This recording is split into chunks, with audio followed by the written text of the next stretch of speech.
us just a little bit about your customer base. Do they tend to be women and couples who are a little bit older and therefore they've maxed out their fertility benefits in their insurance? Do they tend to be people who live in states where insurance coverage is less strong?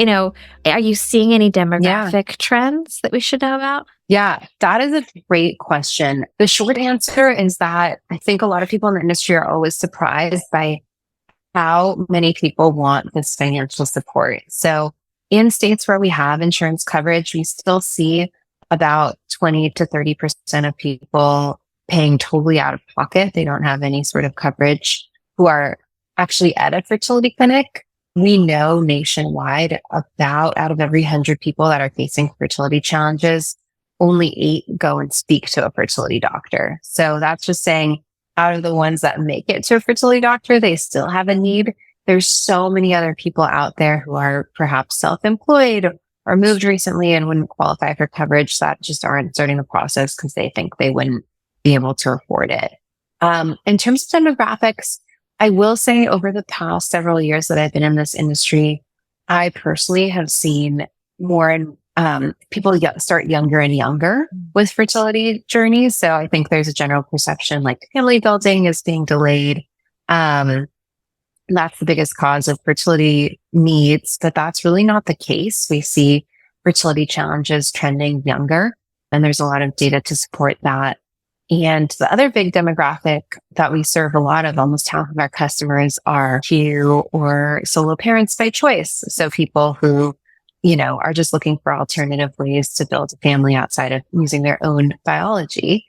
So that's a big portion of our demographic too. But we see people from all 50 states come to Sunfish, and our guarantee program is actually something that's been really attractive to people who are high earners, educated. They understand the math and statistics, and they know that it usually takes several cycles to have one baby. So they've been really excited about that product too. I think for our team, one of the things that's been so exciting is because we set up these human financial advocate calls with people as they're going through the process, as we really get to be a part of each of these journeys and get really invested. Like we'll meet on Fridays and talk about how much we're rooting for different people that have come through our doors and the folks that we're thinking about who we know like have a retrieval or going through different steps that week. So we get to really have a very close relationship with a lot of the people that come through our doors in our program. And we just see people from all walks of life and all backgrounds.